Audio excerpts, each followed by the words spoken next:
Hello everyone, কেমন আছো সবাই? আশা করি ভালো আছো। আমাদের লাস্ট লেসনে আমরা আলোচনা করেছিলাম রাদারফোর্ডের পরমাণু মডেলের স্বীকার্য এবং সীমাবদ্ধতা নিয়ে। আর আজকে আর একটা নতুন লেসন নিয়ে আসছি আমরা। আজকের লেসনে আমরা আলোচনা করব বোর পরমাণু মডেলের মতামতগুলো, সাফল্য এবং সীমাবদ্ধতা নিয়ে। 1913 খ্রিস্টাব্দে বিজ্ঞানী নিলস বোর রাদারফোর্ডের পরমাণু মডেলের কিছু ত্রুটি দূর করে তিনি একটা মডেল প্রদান করেন, আর তার নাম অনুসারে এই মডেলটাকে বোর পরমাণু মডেল বলা হয়। তো তিনি যে মতামতগুলো তার এই মডেলে ব্যাখ্যা করেছেন তার মধ্যে নাম্বার 1 হচ্ছে স্থির কক্ষপথের ধারণা। তিনি তার পরমাণু মডেলে স্থির কক্ষপথের ধারণা দিয়েছিলেন। রাদারফোর্ড পরমাণু মডেলে রাদারফোর্ড বলেছিলেন যে নিউক্লিয়াসকে কেন্দ্র করে ইলেকট্রনগুলা কক্ষপথে ঘুরবে, কিন্তু এই কক্ষপথের কোনো নির্দিষ্ট ব্যাসার্ধ, আকার এরকম কোনো কিছু রাদারফোর্ডের পরমাণু মডেলে বলা হয় নাই। কিন্তু নিলস বোর তার পরমাণু মডেলে স্থির কক্ষপথের একটা সুন্দর ধারণা দিয়েছেন। যে এখানে এরকম তিনি নিউক্লিয়াসকে কেন্দ্র করে অনেকগুলা বৃত্তাকার কক্ষপথ আছে, এই বৃত্তাকার কক্ষপথে ইলেকট্রনগুলা ঘুরবে, আর এই কক্ষপথগুলোকে ছোট হাতের n দ্বারা প্রকাশ করা হয়।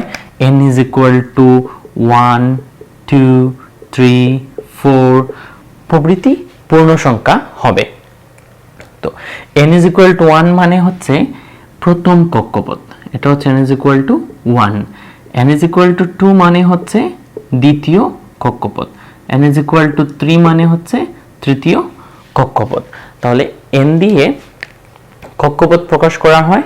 হ্যাঁ, এটা মনে রাখবা, ছোট হাতের n দিয়ে কক্ষপথ প্রকাশ করা হয়, এবং এই কক্ষপথগুলোকে আরো শেলে কিন্তু ভাগ করা হয়েছে। যেমন প্রথম কক্ষপথকে বলা হয় কে শেল, দ্বিতীয় কক্ষপথকে বলা হয় এল শেল, তৃতীয় কক্ষপথকে বলা হয় এম শেল, ক্রমান্বয়ে চতুর্থ কক্ষপথকে বলা হয়, আমি যদি n = 4 লিখি, চতুর্থ কক্ষপথকে বলা হয় এন শেল। এক্ষেত্রে একটা জিনিস ক্লিয়ার হওয়া দরকার, সেটা হচ্ছে যে এখানে n = যখন 4 তখন এন শেল যেটা, এই এনটা হচ্ছে ক্যাপিটাল এন, এটা মাথায় রাখবে। আর ছোট হাতের যে এন, সেটা দিয়ে কক্ষপথ প্রকাশ করা হয়। তো বোর পরমাণু মডেলের 2 নম্বর মতামতটা হচ্ছে ইলেকট্রনের কৌণিক ভরবেগ। তো ইলেকট্রনের কৌণিক ভরবেগ মানে আসলে কি? ইলেকট্রনের কৌণিক ভরবেগ হচ্ছে, আমরা যে একটু আগে বলেছি যে নিউক্লিয়াসকে কেন্দ্র করে ইলেকট্রনটা তার কক্ষপথে ঘুরতে থাকে। এই যে ইলেকট্রনটা তার কক্ষপথে ঘুরতে থাকে, তার মানে ইলেকট্রনটা হচ্ছে গতিশীল। আর যখন একটা বস্তু গতি থাকে, তার মানে তার একটা বেগ অবশ্যই আছে। ভর বেগ, কোনো বস্তুর যদি ভর থাকে এবং তার সাথে বেগ থাকে, তখন আমরা সেটাকে বলি ভর বেগ, কৌণিক ভরবেগ। তো বোর পরমাণু মডেলে এই ইলেকট্রনের কৌণিক ভরবেগ সংক্রান্ত একটা সূত্র ব্যাখ্যা করা হয়েছে। সূত্রটা হচ্ছে mvr = nh/2π। এখানে এই mটা হচ্ছে ইলেকট্রনের ভর। আমি যদি এখানে একটু ব্যাখ্যা করি, এই যে এখানে মনে করলাম আমাদের একটা ইলেকট্রন, আমরা মনে করলাম এটা হচ্ছে একটা ইলেকট্রন, যেটা কিনা এই নিউক্লিয়াসকে কেন্দ্র করে এখানে ঘুরতেছে। আর যেহেতু এই ইলেকট্রন এই কক্ষপথে ঘুরতেছে, তার মানে তার অবশ্যই একটা বেগ আছে, তখন এই যদি কখনো প্রশ্ন হয় যে এততম কক্ষপথে একটা ইলেকট্রন, তার ভরবেগ, কৌণিক ভরবেগ বের করো, সেক্ষেত্রে আমরা এই সূত্রটা ব্যবহার করতে হবে, mvr = nh/2π। এক্ষেত্রে এই mটা হচ্ছে এই ইলেকট্রনের ভর, এই ইলেকট্রনের ভরটা হচ্ছে m, আর বেগটা হচ্ছে এই ইলেকট্রন যে এখানে চলতেছে, এদিকে যাচ্ছে, এই কক্ষপথে ঘুরতেছে, এই যখন ঘুরতেছে তার একটা বেগ থাকে, এটা হচ্ছে ইলেকট্রনের বেগ, ভি দিয়ে ইলেকট্রনের বেগ প্রকাশ করা হয়। আর হচ্ছে ব্যাসার্ধ। তো এখানে একটু কনফিউজ তৈরি হয় যে এই ব্যাসার্ধটা আসলে কিসের ব্যাসার্ধ। এখন যদি ইলেকট্রনটা হয় দ্বিতীয় কক্ষপথের ইলেকট্রন, তাহলে নিউক্লিয়াস থেকে ওই দ্বিতীয় কক্ষপথের দূরত্বটাই হচ্ছে ব্যাসার্ধ বা আর। এখন আমি যেহেতু ধরে নিছি ইলেকট্রনটা দ্বিতীয় কক্ষপথে আছে, তাহলে ব্যাসার্ধটা হচ্ছে এতটুকু। ক্লিয়ার না? ক্লিয়ার না? এতটুকু হচ্ছে আমার আর, আর এর ভ্যালু ব্যাসার্ধ। এখন যদি ইলেকট্রনটা প্রথম কক্ষপথের হয়, মনে করলাম এটা একটা ইলেকট্রন এখানে আছে, আমরা এটার কৌণিক ভর বের করব, ভরবেগ বের করব, সেক্ষেত্রে তার ব্যাসার্ধ হচ্ছে এতটুকু। এবং তারপরে হলো এন। এনটা একটু আগেই ব্যাখ্যা করেছি, স্থির কক্ষপথের ধারণা যখন আমি বলেছিলাম, তখন এই ছোট হাতের এন দ্বারা কক্ষপথ প্রকাশ করা হয়। এখন যদি ইলেকট্রনটা যে ইলেকট্রনের কৌণিক ভরবেগ বের করতেছি, সেই ইলেকট্রনটা যদি প্রথম কক্ষপথে হয়, তাহলে এন এর মান হবে 1, আর যদি দ্বিতীয় কক্ষপথে হয় তাহলে এন এর মান হবে 2, তৃতীয় কক্ষপথে হলে এন এর মান হবে 3। ক্রমান্বয়ে যততম কক্ষপথে থাকবে এন এর মান হবে তত। আর এই এইচটা হচ্ছে প্লাঙ্কের ধ্রুবক।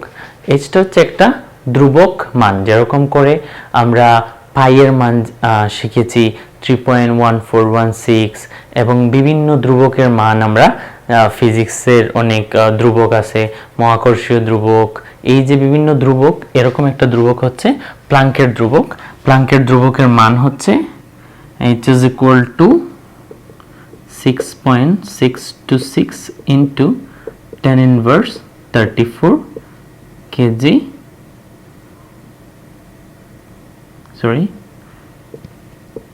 square kg per second। এই যে এটা হচ্ছে h এর ভ্যালু, এটা কোনো পরিবর্তন হবে না। এই ধ্রুবকের মান সবসময় সমানই থাকবে অঙ্কের ক্ষেত্রে। এটা প্রথম কক্ষপথে যদি ইলেকট্রন হয় h এর মান যেটা, তৃতীয় কক্ষপথের ইলেকট্রনের কৌণিক বের করতে হলে তাও h এর মান এটাই থাকবে।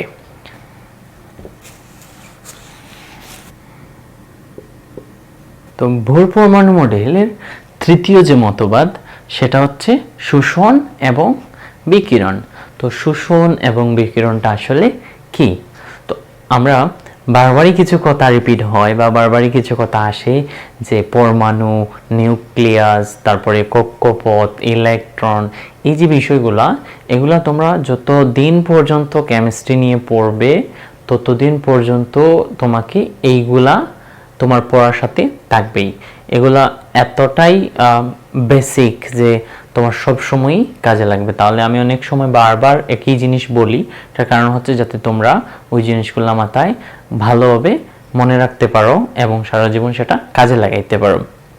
তো এই যে শোষণ বিকিরণ, এই বিষয়টা হচ্ছে কি, যে যখন কোন একটা ইলেকট্রন তার নির্দিষ্ট একটা কক্ষপথে ঘোরাঘুরি করে, তখন সে কোনো কিছু থেকে শক্তি শোষণও করে না, আবার শক্তিটা বিকিরণও করে না। তো আসলে শোষণ এবং বিকিরণটা কি সেটা একটু তোমাদের ভালো করে বোঝা উচিত। শোষণটা হচ্ছে মনে করো ইলেকট্রনের যে পরিমাণ শক্তি আছে তার আরো শক্তি কারো কাছ থেকে নেওয়া, পরিবেশ থেকে আরো কিছু নেয়া, এটাকে বলি আমরা শোষণ। আর কারো কাছে পর্যাপ্ত পরিমাণ আছে, সে কিছু পরিমাণ ছেড়ে দিল, সেটাকে আমরা বলি বিকিরণ। তো এখানে যে বিষয়টা হচ্ছে, যখন একটা ইলেকট্রন তার নির্দিষ্ট কক্ষপথে ঘুরে, তখন সে কোনো শক্তি শোষণ বা বিকিরণ করে না।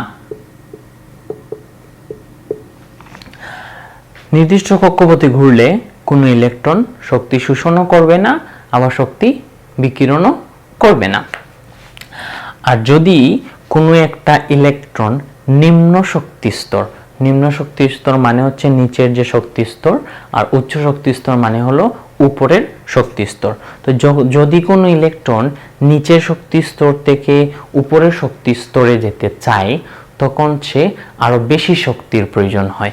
যেমন এখানে একটু খেয়াল করে দেখো যে আমি এটাকে একটা এরো চিহ্ন দিয়ে রেখেছি যে উপরে যাচ্ছে, যে সে তৃতীয় কক্ষপথে আছে বা সে দ্বিতীয় কক্ষপথে আছে। n ইজ ইকুয়াল টু এখানে n এর ভ্যালু হচ্ছে 2 আর এটার এই কক্ষপথে n এর ভ্যালু হচ্ছে 3। তাইলে সে দ্বিতীয় কক্ষপথ থেকে তৃতীয় কক্ষপথে যাচ্ছে, নিম্ন শক্তি স্তর থেকে সে উচ্চ শক্তি স্তরে যাচ্ছে। এর জন্য তার একটু বেশি শক্তির প্রয়োজন, যে পরিমাণ শক্তি তার কাছে আছে তার আরো বেশি শক্তির প্রয়োজন। সে এক্ষেত্রে কি করবে? শক্তিটা শোষণ করবে, এক্ষেত্রে শক্তিটা শোষণ করবে। ভালো করে মনে রাখো যে যখন কোনো ইলেকট্রন নিচের শক্তি স্তর থেকে উপরের শক্তি স্তরে যায় তখন সে শক্তিটা শোষণ করে, তখন শক্তিটা শোষণ করে।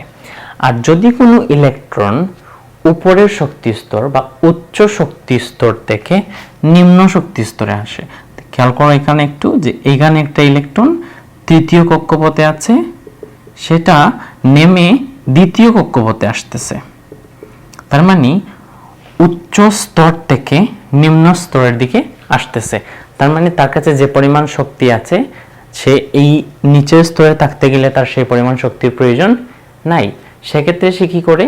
শক্তিটা বিকিরণ করে বা ছেড়ে দেয়। এই যে এখানে আমি লিখে রেখেছি, এক্ষেত্রে শক্তিটা বিকিরণ করে। তাহলে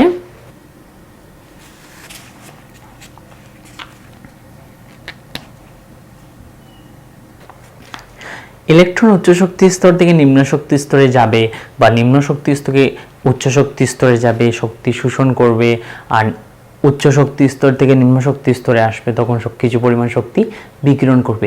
এই যে আমরা কিছু পরিমাণ শক্তি বিকিরণ করবে, এটা আসলে কি পরিমাণ, এটার জন্য একটা সূত্র, যেরকম করে আমরা কৌণিক ভরবেগের জন্য একটা সূত্র শিখেছি, এরকম করে শোষণ বা বিকিরণ কি পরিমাণে হবে, কি পরিমাণ শক্তি শোষণ করবে বা কি পরিমাণ শক্তি বিকিরণ করবে, এটার জন্য আমরা একটা সূত্র আছে, সেটা হচ্ছে hv is equal to hc by lambda। এখানে hটা হচ্ছে আগের মতোই প্লাঙ্কের ধ্রুবক, আর বিটা হচ্ছে বেগ, সিটা হচ্ছে আলোর বেগ যেটা নির্দিষ্ট, এটার মান হচ্ছে 3 × 10⁸, আর এখানে ল্যামডাটা হচ্ছে তরঙ্গ দৈর্ঘ্য, ল্যামডাটা হচ্ছে আসলে তরঙ্গ দৈর্ঘ্য। আর এইচ এর ভ্যালুটা আগের সূত্রতে কৌণিক ভরবেগের সূত্রতে আমি বলে দিচ্ছি, আবার একটু লিখে দিচ্ছি, এটা হচ্ছে এইচ এর ভ্যালু। তাহলে এইচ এর ভ্যালু তো সবসময়ই সমান যেহেতু এটা একটা ধ্রুবক, আর বি হচ্ছে বেগ, আর সি হচ্ছে এখানে আলোর বেগ। আলোর বেগটা একটা ধ্রুব, আলোর বেগটা একটা ধ্রুবমান। আমরা এখন আলোচনা করব বোর পরমাণু মডেলের সীমাবদ্ধতা। তো বোর পরমাণু মডেলের সীমাবদ্ধতার মধ্যে একটা হচ্ছে পারমাণবিক বর্ণালী।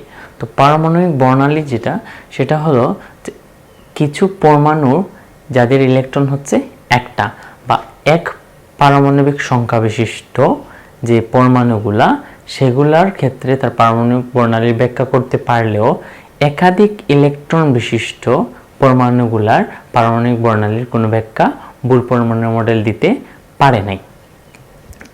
দ্বিতীয়ত হচ্ছে যে পারমাণবিক বর্ণালী যেটা, যখন একটা ইলেকট্রন উপরের শক্তি স্তর থেকে নিচের শক্তি স্তরে আসে তখন সে কিছু পরিমাণ শক্তি বিকিরিত করে, তখন একটা রেখা বা শক্তি যে বিকিরণ করে তখন সে একটা রেখা দেখার কথা, কিন্তু উচ্চ ক্ষমতা সম্পন্ন স্পেকট্রোস্কোপ দিয়ে যদি দেখা যায় তখন দেখা যায় এই একটা রেখা অনেকগুলো ক্ষুদ্র ক্ষুদ্র রেখা দ্বারা গঠিত। এই যে অনেকগুলো ক্ষুদ্র ক্ষুদ্র রেখা দ্বারা এই বর্ণালীটা গঠিত, সেটার কোনো সুষ্ঠু ব্যাখ্যা বোর পরমাণু মডেল দিতে পারে নাই। আর তৃতীয়ত হচ্ছে বোর পরমাণু মডেলে বলা হয়েছে ইলেকট্রনগুলা নিউক্লিয়াসকে কেন্দ্র করে নির্দিষ্ট শক্তির বৃত্তাকার কক্ষপথে ঘুরবে, কিন্তু বর্তমানে জানা গেছে যে ইলেকট্রনগুলা বৃত্তাকার কক্ষপথে ঘোরার সাথে সাথেও উপবৃত্তাকার কক্ষপথেও ঘোরে। এজন্য এটা কয়েকটা সীমাবদ্ধতায় ধরা হয়েছে। তাহলে আজকের এই বোর পরমাণু মডেলের লেসন থেকে আমরা কি কি শিখতে পারলাম একটু দেখে নেই। আমরা সেই কার্য দেখলাম কক্ষপথের ধারণা বোর পরমাণু মডেলে তিনি একটা কক্ষপথগুলা বৃত্তাকার কক্ষপথের একটা ধারণা দিয়েছেন। কৌণিক ভরবেগ, একটা ইলেকট্রন যখন তার একটা কক্ষপথে ঘুরে তখন তার একটা বেগ থাকে কৌণিক ভরবেগ। এই সংক্রান্ত একটা সূত্র আমরা শিখেছি, ampere is equal to nh/2π। এগুলা একটু নোট করে নেবে। কৌণিক ভরবেগ সংক্রান্ত সূত্রটা হচ্ছে এটা, ampere is equal to nh/2π। তারপরে হচ্ছে শোষণ এবং বিকিরণ। যখন কোনো একটা ইলেকট্রন উচ্চ শক্তি স্তর থেকে নিম্ন শক্তি স্তরে যায় বা নিম্ন শক্তি স্তর থেকে উচ্চ শক্তি স্তরে যায়, সেক্ষেত্রে শোষণ এবং বিকিরণ হয়। এবং কি পরিমাণ শক্তি শোষণ হলো বা কি পরিমাণ শক্তি বিকিরণ হলো, এর জন্য আমরা আরেকটা সূত্র শিখেছি, সেটা হচ্ছে hb is equal to hc/λ। কারণ আমি একটু আগেই বলে দিয়েছি এখানে h কি, v কি, c কি। এখানে vটা হচ্ছে বেগ, cটা হচ্ছে আলোর বেগ যেটা কিনা নির্দিষ্ট, ল্যামডা হচ্ছে তরঙ্গ দৈর্ঘ্য। তো দেখা হবে অন্য একটা নতুন